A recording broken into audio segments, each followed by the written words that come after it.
네, 안녕하십니까. 5월달 모의고사가 얼마 남지 않은 시점에서 지난 3월달에 있었던 고3 학생들의 교육청 한국사 모의고사 문제를 복습하는 영상을 만들어 보겠습니다. 먼저 문제 1번은요, 모처럼 만에 선사시대 문제가 아닌 게 나왔습니다. 역할극 주제인데, 자, 이 역할을 왼쪽 학생은 마가, 오른쪽 학생은 우가입니다. 이제 마가, 우가, 저가, 우가. 이거 부여의 사줄도 말하는 것인데 딱 자료에도 딱 부여라는 걸 알 수가 있습니다. 제천 행사인 연고하니까 선지 중에서 부여 이름이 그냥 주어져 있는 게 있네요. 선지 2번이 답이 되겠습니다. 답은 찾았는데 이 선지 2번처럼 부여의 정치적 특징이 무엇인지 한번 자료 보면서 점검해 나가 보겠습니다. 자, 이렇게 흉년에 들었더니 오른쪽 그 우가 역할을 하는 학생이 왕이 여질지 못해서입니다. 그 책임을 왕에게 물어 물러나게 합니다. 바로 이 특징이 이거죠. 부여가 왕은 있었는데 왕이 권위가 약했습니다. 그래서 이렇게 흉년에 들면은 또 이런 마가우가 이런 사람들이 물러나라고 하면 물러나야 되고 그렇게 권위가 약했다고 하는 것이고 이 마가우가 저가 구가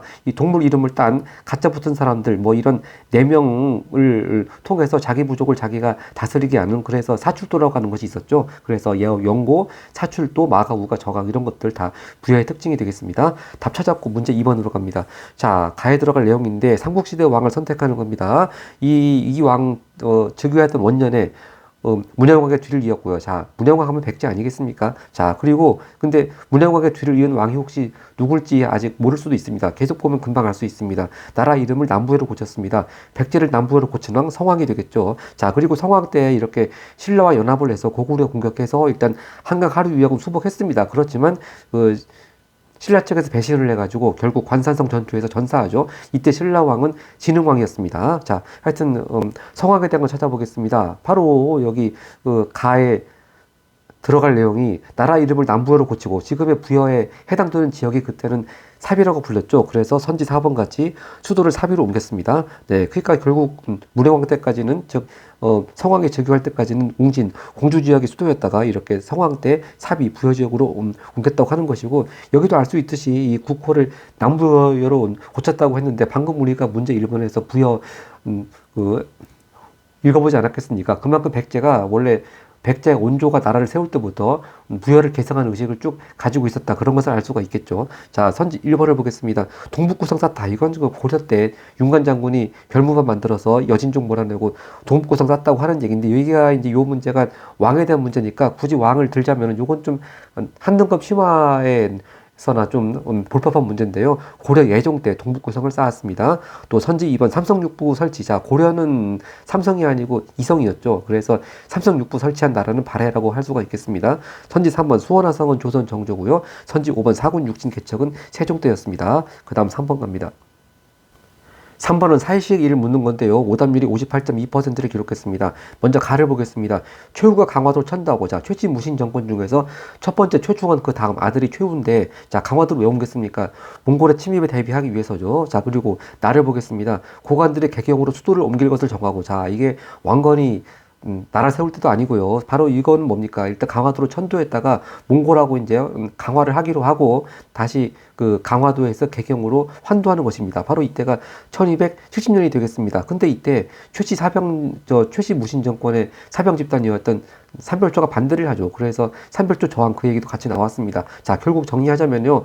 그 최후가 강화도로 천도하고 이때가 그 몽골의 일자 침입이 있은 직후입니다. 1231년이고 또 나는 이제 완전히 몽골과의 전쟁을 끝내고 다시 개경으로 환도하는 그때입니다. 자, 그러니까 결국 요 사이 시기도 몽골과의 전쟁 시기가 되겠습니다. 자, 그러면 답을 한번 찾아보면은 몽골과의 전쟁이 나오는 게 선지 5번밖에 답이 될 수 있는 게 없네요. 이 김윤우가 처인성에서 몽골의 살리타를 사살, 즉 화살 쏴가지고 죽인 거 이때는 바로 몽골의 2차 침입 때가 되겠습니다. 지금 용인 쪽에 있는 처인성에서 이렇게 김윤우가 살리타를 사살했습니다. 자 근데 선지 4번이 좀 많이 선택이 되었거든요. 근데 선지 4번 서희요 나오는 건 몽골보다 훨씬 전에 아직 10세기 후반입니다. 993년 거란 1차 침입 때 서희가 이렇게 거란 적장 소손령하고 위교談판을 벌여서 강동 6부를 차지했다. 그때 나오는 것이죠. 네, 몽골보다 한참 전입니다.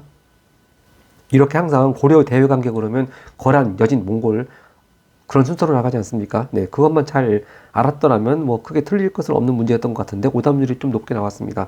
자, 하여튼 선지 1번을 보겠습니다. 이사부가 우상국 복속, 요건 신라 지정왕 때고요. 선지 2번 을지문덕 살주, 요건 뭐 볼 필요도 없고 선지 3번 이순신 명량해준, 요것도 볼 필요도 없겠습니다. 다음 문제 4번 갑니다. 문제 4번 가국과의 문화입니다. 네, 이 역사 동아리 체험학습을 한다고 학부모님들한테 가정통신문을 보내는 자료인데요. 자, 이 경주, 자, 바로 이 나라 천년의 고도니까 뭐 더 이상 볼 것도 없이 신라가 되겠습니다. 자, 그럼 경주에 가서 볼 거, 불국사, 첨성대, 뭐가 빠졌네요. 꼭 봐야 될 거, 바로 석굴암, 선지 1번 그 답 찾았습니다. 근데 이 보통 이런 경주에 역사 동아리 체험학습 이런 거 가는 건 고1이나 고2 때 가는 것이 아닌가요? 좀 고3 때는 이런 거 잘 안 가는 것 같은 좀 비현실적인 자료 같습니다. 네, 선지 2번 후민정음 창제 세종 때 조선 때고요. 선지 3번 유경공원. 요건 약간 연도나 시기를 좀 생소할 수가 있는데요. 바로 개화기입니다. 1886년 고종 때 그 의의가 이거죠. 근대식 최초의 관립 교육기관이었습니다. 주로 고급 양반 자제들 대상으로 해가지고 영어를 교육하던 기관이었죠. 유경공원 하면 1886년이었습니다. 선지 4번 팔반대장경 조판. 아까 전에도 3번 문제도 봤습니다만 바로 몽골 침입 때 부처님의 힘으로 몽골군을 물리치기 위해서 바로 팔만대장경 조판했고요. 선지 5번 광개토 대왕 등비한문 역시 고구려 때고 장수왕 때가 되겠습니다. 문제 5번 갑니다. 각 운동에 대한 설명인데 이것도 오답률이 52%에 육박을 했네요. 자, 근데 키워드가요. 전봉준 등 우금치 전투 나왔습니다. 그럼 이건 동학농민운동 얘기하는 것이죠. 거의 동학농민운동 막바지가 되겠습니다. 이렇게 광군하고 일본군이 연합을 해서 공주 근처에 있는 우금치에서 이렇게 전봉준 등이 이끄는 농민군이 거의 뭐 전멸하다시피 대패했습니다. 네. 자, 하여튼 이 동학농민운동에 대한 거, 이게 고등학교 모의고사는 한는 것처럼 뭐 굳이 순서 배열까지 알 필요는 없겠죠. 자, 키워드만 알면 되겠습니다. 잘 나오는 키워드가 또 집강소 아니겠습니까? 선지 2번이 답입니다. 집강소를 통해 개혁을 추진했다. 자, 이게 농민군이 전주성을 점령한 다음에 정부하고 전주 화약을 맺죠. 그래서 전주 화약 체결 이후에 또 전라도 지역에서는 집강소를 설치해서 개혁을 추진하기로 했습니다. 답 2번 찾았고요. 자, 그러니까 간단히 정리하자면은 전주 화약 다음이 집강소, 그리고 그 뒤가 이렇게 우금치 전투죠. 자, 근데 선지 4번이 또 선택이 많이 됐습니다. 보니까 망이 망소이 봉기입니다. 자, 아마 이 공조라고 하는 거에 좀 약간 영향을 받은 것 같은데요. 물론 망이 망소이 봉기도 공주 근처에 명학수도에서 일어나긴 했습니다만 시기적으로 한참 전입니다. 그러니까 고려 때 무신 집권기 때 이렇게 망이 망소이 난이 일어났으니까 물론 시기적으로 멀리 떨어졌긴 하지만 동학운동이 망이 망소이 봉기에 영향을 받은지는 모르겠지만 동학운동이 망이 망소이 봉기에 영향을 줄 리가 없죠. 네, 그래서 일단 서류관계부터가 틀렸습니다. 네, 선지 4번이 좀 오답으로 체크가 많이 됐고요. 선지 1번 밀립대학 설립 요구, 이거는 일제 때 얘기입니다. 바로 1923년에 실력 양성 운동 중에 하나였던 밀립대학 설립 운동 말하는 것이고, 선지 3번 순종의 장례일에 맞춰 일어난 것은 26년에 60만세 운동이었습니다. 또 선지 5번 삼정이정청 설치, 요거는 바로 철종 말년에 1862년 임술농민봉기 때가 되겠습니다. 다음 페이지 갑니다. 다음 밑줄 친 이왕의 제위식이 조선시대로 갔습니다. 자, 이 왕이 서인이 주도한 반정으로 광해군 몰아내고, 그럼 누굽니까? 인조죠, 인조. 광인효연할 때 인조, 바로 인조 반정을 말하는 것이 되겠습니다. 인조의 제위기간 동안에 아주 큰 전쟁이 일어났죠. 그 얘기가 선지 3번이 답이 되겠습니다. 병자호란이 발발했습니다. 바로 직전에 후금이 나라 이름을 청으로 고치고 쳐들어왔고, 결국 병자호란 때 인조가 항복을 해서 삼전도의 굴욕이 있게 된 것이죠. 네, 나머지 보겠습니다. 네, 선지 1번 별무반. 아까 전에도 2번에 선지인 1번에서 동북구성 얘기 나왔습니다만, 여기서 또 한능검 심화 같으면은요, 별무반이 편성되었을 때 왕하고 또 그 별무반을 이끌고 윤관 장군이 동북구성을 쌓았을 때 왕이 다릅니다. 별무반이 편성되었을 때 왕은 고려 숙종이었고요. 동북구성을 쌓을 때 왕은 예종이었습니다. 네, 항상 또 그런 거 한능검에서 숙종과 예종 딱 붙어 있는데, 숙종이 먼저고 예종이 그 다음입니다. 네, 근데 이 숙종 때하고 예종 때, 예를 들어서 관악지정책도 좀 구별해야 될 점들이 있고, 자, 그런 문제들이 뭐 간혹 나오기도 합니다. 선지 2번 후백제 멸망, 이건 고려 태조 때가 되겠고요. 선지 4번 독수 상품과 말은 역시 요번에도 오답선지로 나왔습니다. 신라 하대 때 원성왕 때고요. 선지 5번 강화도지역 체결, 이건 고종 때 한참 뒤에 1876년이었죠. 여기서 참고로 이 인주반정 얘기가요, 금년도 EBS 수능특강 독서지문에 나왔습니다. 인문열수 12번에 저희 채널에서도 요 지문에 대해서 영상을 올려드린 적이 있는데요. 바로 이 인문예술 12번 지문의 주제가 조선의 왕위 계승과 지그시기였습니다. 그래서 왕위 계승 방식이 여러 가지가 있는데, 그 중에서 이 단정이라고 하는 거, 즉 왕을 몰아내고 덕 있는 사람한테 왕을 시키도록 하는 그런 개념으로 반정이 또 이렇게 왕이 계승하는 하나의 유형이었습니다. 그래서 그 지문에 딸린 문제 4번에 보기에 이렇게 인조반정에 대한 부분이 나왔거든요. 그때 나온 자료가 바로 이 이목대비가 원래 선조의 계비였는데 광해군에 의해 가지고 폐위되지 않았습니까? 바로 그 폐위가 된 임목대비가 아주 원한을 가득 가지고 이렇게 광해군을 몰아내는 교서를 내린 임목대비 교서가 또 이 문제 4번에 보기로 나왔습니다. 네, 같이 참고로 보시면 더 재밌을 것 같습니다. 네, 자, 그 다음 문제 7번 갑니다. 문제 7번 가 운동의 영향입니다. 만세거리인데 화성에 있는 여기 만세거리가 있는데요. 고종의 장례를 즈음했다. 그러면 금방 1919년 3.1운동이라는 걸 알 수가 있겠고, 여기서 또 굉장히 비극적인 사건이 나오죠. 일제가 그 시위에 대한 보복으로 제합리 학살 사건 만행 얘기도 나오고 있습니다. 하여튼 3.1운동 하면은 맨날 나오는 영향이 대한민국 임시정부 수립입니다. 그 얘기가 선지 5번 있지 않습니까? 근데 의외로 이렇게 선지 3번이 답으로 많이 선택이 되었습니다. 이 백오인 사건이라고 하는 거는요, 3.1운동보다 한참 전입니다. 1911년 당시 이제 조선 총독으로 온 테라우치 총독을 암살하려고 했다. 그런 혐의를 씌워가지고 105명의 씩이나 이렇게 구속되고 기소가 되는 사건이 있었습니다. 백오인 사건은 항상 한국사 시험에서 뭐하고 연결되냐면요, 신민회가 와야 되는 계기가 되었다, 또는 신민회가 해체가 되는 계기가 되었다, 이렇게 신민회하고 관계 있을 때 항상 백오인 사건 얘기가 나옵니다. 그만큼 신민회 회원들이 많이 여기에 또 억울하게 관련됐다, 그런 얘기가 되겠습니다. 하여튼 3.1운동하고 백오인하고는 아무 관련이 없고 신민회하고 관련이 있다고 하는 거 일단 그 점만 체크해도 충분하겠습니다. 선지 1번 을사늑약은요, 이건 역시 3.1운동보다 전이죠. 1905년이고, 선지 2번 갑오개혁은 아직 대한제국도 아닌 아직 조선 때입니다. 1894년이었고요. 선지 4번 미소공동위원회, 이건 해방 이후죠. 1946년에 즉 미국과 소련 대표가 모여가지고 조선에서의 임시 민주주의 정부를 수립하기 위해서 이렇게 회의했던 것이 미소공동위원회고, 하여튼 이건 해방 후의 일이 되겠습니다. 문제 8번 갑니다. 문제 8번 이봉기에 대한 설명입니다. 세도 정권에 맞서 일어난 이봉기. 자, 임술 농민봉기 같지만 시기가 철동 때가 아닙니다. 자, 순조 때고요. 핵심 인물이 나옵니다. 바로 홍경래가 나왔습니다. 바로 이때가 1811년 순조 때 바로 홍경래의 난을 말하는 것이 되겠습니다. 그럼 홍경래의 난 하면 바로 그거죠. 서북민 차별, 평안도 지역 차별, 그런 얘기가 선지 4번에 있네요. 평안도 지역에 대한 차별에 반발했다. 답 쉽게 찾았습니다. 선지 1번 서경천도 주장했다. 물론 서경도 평안도 지역이긴 합니다만 이 서경천도 얘기 나오는 건 고려 때 묘청에 난 말하는 것이고요. 선지 2번 신간의 지원을 받았다. 신민회가 아니고 신간입니다. 27년도에 만들어졌던 국내 최대의 강점기 때 국내 최대의 민족운동단체, 이렇게 신간의 지원받았다 하면 바로 1929년에 있었던 광주 학생 항일운동하고 늘 잘 나오는 개념이고요. 선지 3번 제물포조약 체결자. 제물포조약은 이모군란 이후에 바로 조선하고 일본하고 사이에 체결한 조약이 제물포조약이고요. 선지 5번 한반도에 대한 신탁통치 결정에 반대했다. 자, 이 한반도를 열강들이 신탁통치하기로 결정했다고 하는 것이 바로 알려진 회의 이름이 45년 12월에 있었던 모스크바 3국 외상회의였습니다. 그래서 거기서 신탁통치 얘기가 나왔다. 결국 오버라고 합니다만 결국 이제 그 얘기가 전해져 가지고 이렇게 찬성하는 쪽 반대하는 쪽 좌우 대립이 상당히 격심하게 되었던 얘기가 되겠습니다. 그 다음 문제 9번 갑니다.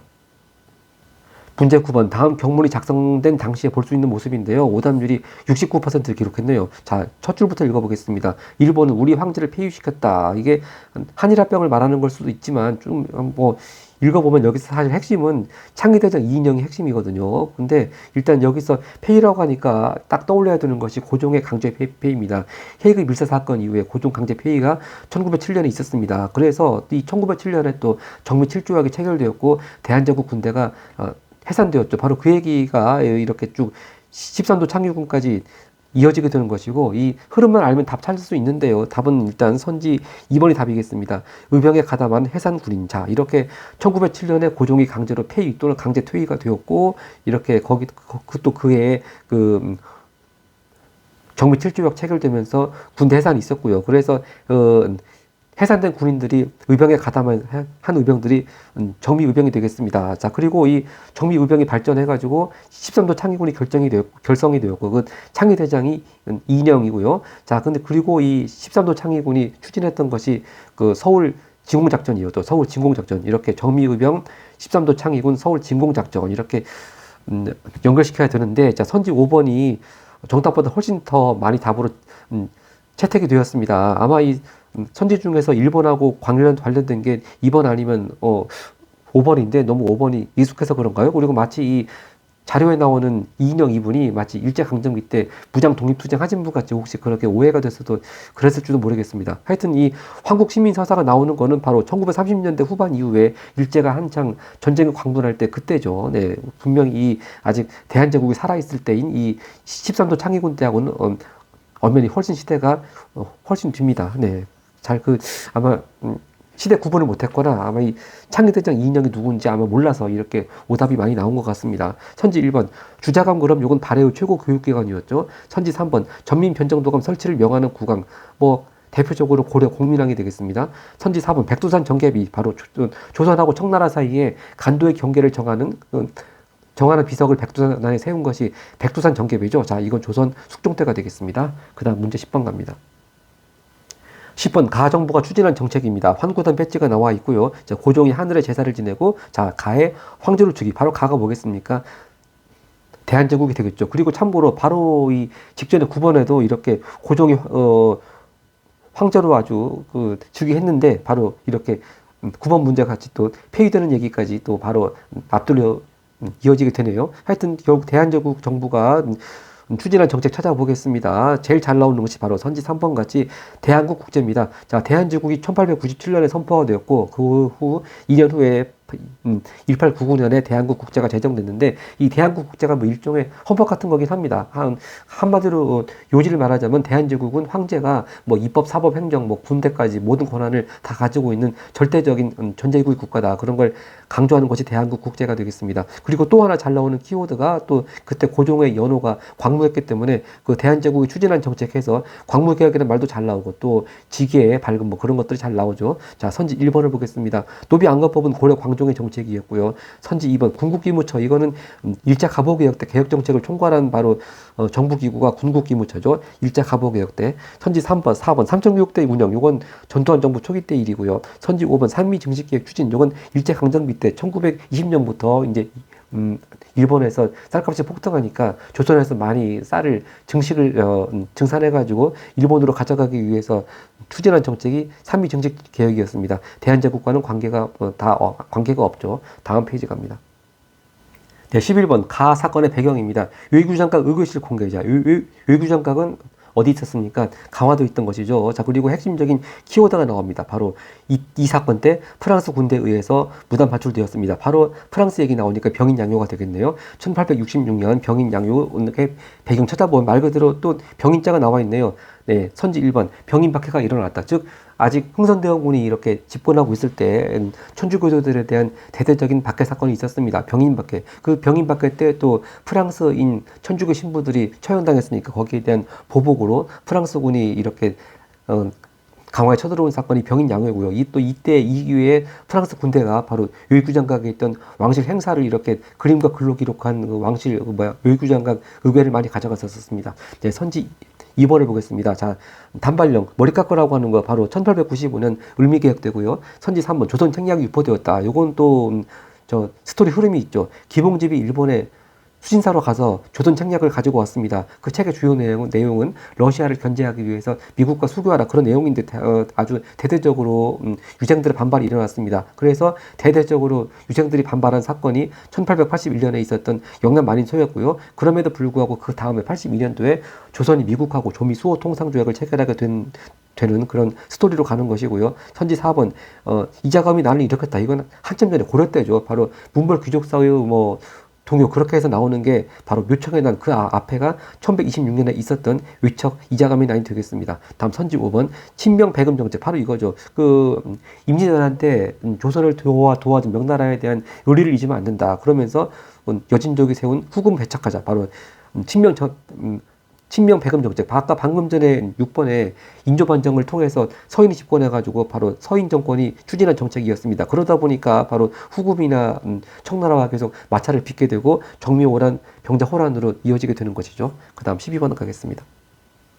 자, 12번 일제강점기 어느 시기를 묻는 겁니다. 강제동원하면 거의 끝났죠. 1930년대 후반부터 40년대 전반 한창 일제가 전쟁에 광분할 때 뭐 일종의 뭐 민족 말살 정책이 나올 수도 있겠고 또는 인적 자원, 물적 자원 수탈 늘 그런 것이 답이 됩니다. 참고로 근데 혹시 한능검 심화시험에 대비해서 중일전쟁 일으킨 시기는 1937년이었고요. 또 국민징용령이 나옵니다. 이게 국민징용령이 39년이고 그 사이에 38년에 이렇게 여기 선지 4번 같이 국가총동원법을 시행했습니다. 이건 일본에서 정식으로 공포한 법이고요. 38년도에 국가총동원법을 시행했고 거기 근거해서 39년도에 국민징용령을 내렸습니다. 네, 그래서 이 선후관계 혹시 한능검 심화시험에서 어렵게 나올 경우에 대비해서 한번 체크해두면 뭐 좋을 것 같습니다. 선지 1번 회사령 제정은요. 이게 대한제국이 멸망했던 즉 한일합병이 있었던 1910년도 12월 달에 이렇게 회사령 제정을 해서 항상 1910년대 정책하면 늘 잘 나오는 것이 회사령이죠. 즉 조선 사람이 조선 땅에서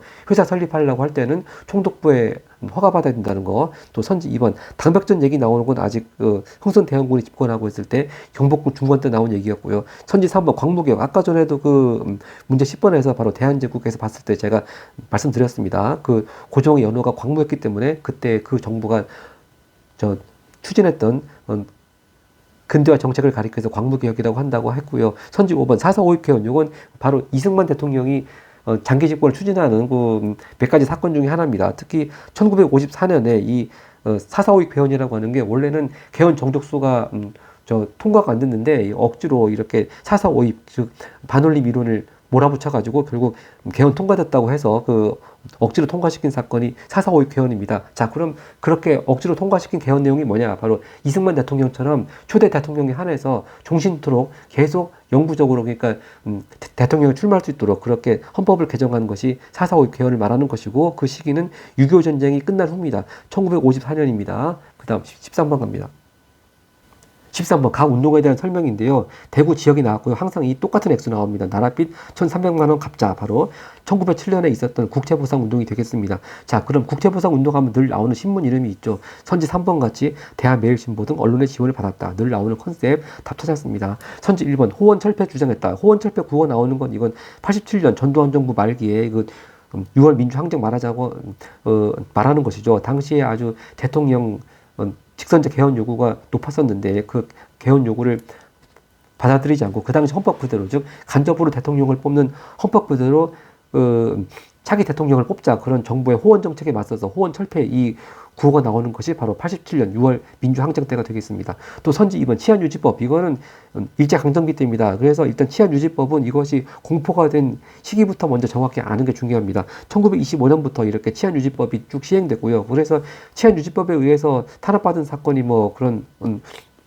운동이 한두 개가 아니죠. 또 선지 4번 일본의 황무제 개건권 요구 철회 이거는 아직 대한제국이 살아있을 때입니다. 1904년에 보안회 활동인데 보안회가 이렇게 일본의 황무제 개건권 요구 철회 이것도 정답이 되는 걸 본 적이 없습니다. 선지 4번 이만손 등이 만인소 올렸다. 바로 이거 아까 전에 11번 3번 선지에 나왔던 조선 착약 유포하고 연결되는 것이죠. 네, 그래서 기봉집 일본에 가서 조선 책략을 가지고 와서 가지고 왔는데 거기에 대해서 유생들이 그러니까 이것도 일종의 유정 척사 운동이 되겠습니다. 이 영남 만인소가 1881년에 있었고요. 그럼에도 불구하고 다음에 82년에 조미 수호 통상조약이 체결됐다고 했습니다. 네, 그다음 14번 갑니다. 네, 14번 자료를 활용한 탐구 활동인데 오답률이 55.4%를 기록했네요. 백정사의 얘기가 나오고 진주 지역이 나왔습니다. 그리고 연도가 1923년 나왔습니다. 바로 23년도에 이렇게 진주 지역을 중심으로 해서 아직도 옛날 백정 신분에 대한 차별이 사라지지 않고 있는 것을 좀 타파하는 의미에서 바로 형평운동 얘기가 나옵니다. 그래서 여기서 참 연도가 잘 나온 게 보통 백정 얘기 나오고 형평 얘기 나오면 아직 조선시대 얘기가 아닌가 그렇게 착각할 수가 있는데요. 엄연히 시대적으로 일제강점기 때 23년의 일이었습니다. 자, 하여튼 형평운동 얘기가 나오면은 형평자가 들어간 거 답 찾을 수가 있습니다. 선지 4번 이렇게 진주에서 형평운동을 주도한 단체 이름이 조선 형평사입니다. 그래서 선지 4번 조선 형평사의 설립 목적 파악한다. 답 찾았는데 의외로 또 선지 3번이 대한자강회가 낯설어서 그런지요. 근데 오히려 이렇게 낯설은 거는 거의 한국사 모의고사에서 정답이 된 적이 거의 없는데 하여튼 선지 3번이 오답으로 많이 선택이 되었습니다. 이 대한자강회라고 하는 거는요. 아직 대한제국이 살아있을 때 애국 계몽 활동을 했던 단체 중에 하나죠. 아까 전에 보안에도 있었습니다만 이제 바로 1907년에 아까 고종 강제 퇴위 얘기 나오지 않았습니까? 바로 대한자강의주의 활동 그러면 고종강제 퇴위 반대입니다. 자, 선지 1번. 새마을운동 영향. 자, 새마을운동은 박정희 정부 때 1970년부터 시작이 되었고요. 선지 2번. 대동법 실시 배경. 즉, 그 집집마다 특산물을 그렇게 납부하던 것을 바꿔서 이제 쌀이나 돈으로 대신 내라고 하는 거, 땅 주인들이 내라고 하는 거, 대동법 실시 배경. 바로 적어도 흔히 나오는 5글자. 박납의 폐단이었습니다. 제가 써볼까요? 네, 이렇게 집집마다 특산물을 내야 되는데 그걸 또 누가 대신 내준다고 하면서 그런 박납업자들이 또 여러 가지 많은 또 횡포를 부렸습니다. 그런 박납의 폐단을 없애기 위해서 이 대동법이라고 하는 걸 실시를 했고요. 처음 실시될 때 왕은 광해군 때인데 일단 전국적으로 실시된 것이 아니고 경기 지역에 한해서 실시를 했고요. 그 전국적으로 실시가 되는 데는 100년이 걸렸다고 했습니다. 그리고 선지 5번 최승로의 시무 28조. 이건 바로 고려 성종 때 얘기죠. 주요 내용은 바로 유교를 통치 이념으로 하라. 또 지방관 파견하라. 그런 내용들이었습니다. 그 다음 15번 갑니다. 자, 15번 총선거의 노래가 자료로 나오고 가선거에 대한 내용인데 거의 48년에 5월 10일 총선거밖에 이런 문제 나올 게 없는데 역시 맞습니다. 유엔 한국임시위원단이 참가하는 가운데 또 우리나라 역사상 최초의 보통선거 바로 남녀 누구나 여기 만 21세 이상만 되면은 바로 누구나 투표할 수 있었던 최초의 보통선거 50총선거가 되겠습니다. 48년. 그래서 이 50총선거에 의해 가지고 뽑힌 국회의원들이 헌법을 만들게 된 것이죠. 그렇기 때문에 그때 뽑힌 1대 국회의원을 가리켜서 재헌국회의원이라고 불립니다. 바로 선지 1번이 답이 되겠습니다. 재헌국회의원을 선출했다. 그래서 이때 모인 국회의원들이 헌법을 제정을 했습니다. 선지 2번 통립기무하면 요건 조선 때 얘기죠. 바로 1880년이니까 한창 그 민씨들이 정권을 잡고 있던 이른바 민씨 정권의 시대에 개화 정책을 총괄하기 위해서 만들었던 정부 기구가 통립기무 아문이었고요. 물론 곧바로 이모군한테 폐지가 되었습니다. 선지 3번 유신헌법 때 실시되었다. 자, 일단 유신헌법은 박정희 정부 때라는 건 다들 아실 텐데 그 시기적으로 혹시 어려운 형편 문제 대비할 필요가 있습니다. 72년도 12월 달에 이 유신헌법이 공포가 되었습니다. 아까 이제 나중에 또 뒷부분에 연평 문제가 나올 때 다시 한번 말씀드리겠습니다. 다음 선지 4번 대한제국 수립에 영향 끼쳤다. 자, 대한제국하고 선거랑 아무 관련이 없고요. 선지 5번 4.19 혁명이 일어난 계기가 되었다. 이건 바로 1960년 3.15 부정선거 말하는 것이 되겠죠. 다음 페이지 갑니다. 그 다음 16번은 역시 일제 때 무장투쟁운동 부대에 대한 문제가 나왔습니다. 이 군사조직인데요. 자, 그 키워드는요, 대한민국 임시정부 주석 김구 나오니까 바로 임시정부 산하부대가 되겠죠. 바로 1940년 창설된 한국광복군 말하는 것이 되겠습니다. 이 한국광복군의 주요 활동은 맨날 나오는 것이 이렇게 이 자료에 있듯이요. 일부가 미국 전략정보국 OSS와 협력하여 국내 진공작전을 추진했다. 이것이 나오고 또 하나 늘 나오는 것이 선지 5번 같이 인도 미얀마 전선에 투입되었다. 이건 미군하고 협력한 것이 아니고 영국군하고 협력을 한 것이죠. 네, 이렇게 항상 한국 광복군의 주요 활동하면은 미군과 협력한 국내 진공작전, 영국군과 협력한 이 인도 미얀마 전선의 투입. 자, 늘 나오는 거 선지 5번 답 찾았습니다. 자, 선지 1번. 자, 위화도 회군은 이거 고려 때 바로 이성계가 권력을 잡은 계기가 되는 사건이고, 선지 2번 봉오동전투. 이건 1920년 바로 홍범도 장군이 이끌었던 대한 독립군 등 연합부대가 바로 일본군과 싸워서 승리한 전투가 봉오동전투고요. 하여튼 홍범도 장군이 이끈 부대는 대한독립군입니다. 그리고 선지 3번 인천 상륙작전하고도 또 그렇고, 선지 4번 대마도 정벌도 그렇고 다 한국광복군과 아무 관련이 없습니다. 그 다음 17번 가겠습니다. 17번은 민주화운동에 대한 문제인데요. 오답률이 57.4%를 기록했네요. 한번 키워드를 찾아보겠습니다. 정부, 군, 당국과 학생, 시민들이 대치하고 있는 한국의 광주 지역 나왔고, 공수부대 나왔습니다. 그리고 셋째 줄에 시민군 나왔습니다. 바로 이렇게 키워드들 나온 건 80년에 있었던 광주 민주화운동 가리키는 것이 되겠습니다. 자, 그러면 광주 민주화운동에 대한 문제인데 일단 선지 1번부터 보겠습니다. 허니 6조가 결의되는 배경이 되었다. 허니 6조는요 아직 대한민국 때죠. 1898년 바로 독립협약에 개최했던 만민공동회에서 특히 정부 고위관리가 참석한 집회 보고 관민공동회라고 그러죠. 그 관민공동회에서 이렇게 결의가 된 것이 허니 6조였습니다. 대표적으로 시험에 잘 나오는 내용이 이제 중추원을 의회 비슷하게 개편하자 그런 내용이었고, 하여튼 허니 6조 하면은 관민공동회 독립협회 그렇게만 연결해도 충분하겠습니다. 또 선지 2번. 자, 2번이 오답이거든요. 근데 좀 선택이 많이 되었습니다. 대통령 직선제 개헌의 계기가 되었다고 하는 건데요. 요거는 아까 전에도 나왔었지만 87년에 6월 민주항쟁의 결과입니다. 그래서 6월 민주항쟁의 결과 당시 여당 대표 노태우 대표가 이 직선제 개헌 요구 받아들여가지고 이제 그해 가을에 직선제 개헌 바로 그것이 현행 헌법이 된 것이죠. 그다음 선지 3번입니다. 김옥균 등의 급진 개화파가 주도한 것은 바로 갑신정변이었고 선지 4번이 답이거든요. 항상 광주와 민주화 운동하면 키워드가 바로 신군부 세력입니다. 그래서 이때 그 전두환 장군 등 신군부 세력이 그 비상계엄을 전국으로 확대하는 조치를 취했습니다. 바로 그런 비상계엄 전국 확대 조치 대항해서 이렇게 광주 시민들이 광주 민주화 운동을 이렇게 광주 민주화 운동을 통해서 저항을 하게 된 것이죠. 자, 그래서 광주 민주화 운동 하면은 신군부 세력 이것만 딱 연결시키면 쉽게 답을 찾을 수 있는데 좀 약간 의외로 또 선지 2번이 많이 선택이 되었습니다. 물론요, 이게 한능검 심화 쪽으로 가자면은 80년에 이제 아직은 이때가 전두환 장군이 대통령일 때가 아니고 이제 대통령이 된 다음에 이걸 뭐라고 설명드려야 되나? 아직 이때는 아직 헌법이 유신헌법이었습니다. 그러다가 이제 유신헌법에 의해 가지고 전두환 장군이 대통령이 된 다음에 헌법을 바꿨습니다. 근데 그 헌법은 직선제 헌법이 아니고 아까 그 호원 철폐할 때 나왔듯이 간접선거로 대통령을 뽑는 헌법이었습니다. 자, 그런 것이 좀 차이점이 있습니다. 자, 그리고 선지 5번 윌슨이 제기한 민족 자결주의 영향 이건 3.1운동 얘기하는 것이고요. 그 다음 18번 가겠습니다. 자, 18번도 단체에 대한 설명인데 오답률이 64.4%를 기록했습니다. 자, 키워드를 보겠습니다.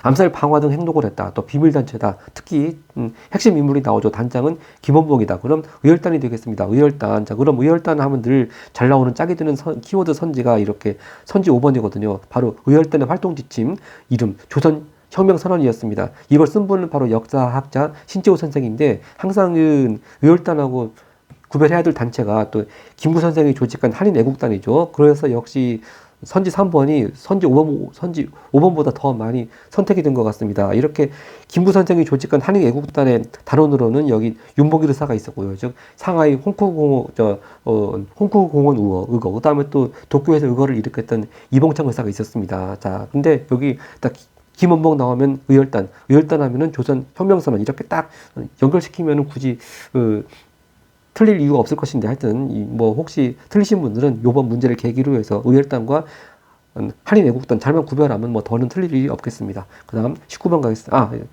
나머지 선지 봐야죠. 선지 1번 교조 신원운동 바로 교조라 하면 이제 종교를 처음 창시한 사람 말하는 것이죠. 바로 동학 얘기하는 것이 되겠습니다. 동학을 처음 창시한 최재우가 억울하게 죽은 것을 풀어달라. 바로 그 운동이 교조 신원운동이죠. 바로 그러니까 동학농민운동이 처음부터 이렇게 뭐 반봉건 반외세건은 정치운동이 아니었습니다. 그리고 선지 2번입니다. 부마 민주항쟁. 여기서 부마는 부산 마산을 가리키는 것인데 바로 이 얘기는 박정희 대통령이 사망한 사건, 이른바 11.6 사건이 있던 그해 10월 달의 일이었습니다. 바로 1979년 10월.